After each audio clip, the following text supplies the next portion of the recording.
ઘણીવાર ને તમારી સામે રહેલો વ્યક્તિ તમારા પાસે કોઈ સોલ્યુશન નથી માંગતો હોતો, એ ખાલી ઈચ્છતો હોય છે કે તમે કોઈ પણ જજમેન્ટ પાસ કર્યા વગર, એના મામલામાં ટીચર બન્યા વગર કે જજ બન્યા વગર કે સાચા ખોટાનો ફેસલો આપ્યા વગર ખાલી એને સાંભળો. એટલે પ્લીઝ યાર, ક્યારે કોઈ કહે ને કે મારી વાત સાંભળો તો બેસ્ટ લિસનર બનજો. નહીં કે ત્યારે સલાહ દેવા જાઓ કે ભૂમિ આમની આમ હોય. હવે મને ખબર જ છે કેમ હોય. આજનો સમય એ ચાલે છે કે દરેક માણસને ખબર છે કે શું સારું છે, શું ખરાબ છે, શું યોગ્ય છે, શું અયોગ્ય છે, એ જાણે જ છે.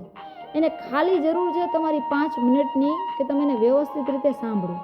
અને યકીન માનો કે તમારા ચહેરાની ખામોશી અને તમારા કાનની સચેતતા કોઈ માટે બેસ્ટ થેરેપી સાબિત થઈ શકતી હોય છે.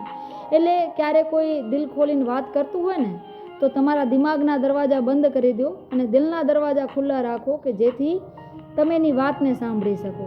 અને બાકી જ્યારે તમે કોઈને વગર માંગે સલાહ દેતા હો છો ને તો ક્યાંક ને ક્યાંક તમે એ સાબિત કરવામાં તુલ્યા હો છો, અજાણતા જ ભલે, પણ તમે એના દુઃખની મજાક ઉડાવતા હો છો અને તમે વધારે સમજદાર છો એવું પ્રિટેન્ડ કરવામાં લાગેલા હો છો.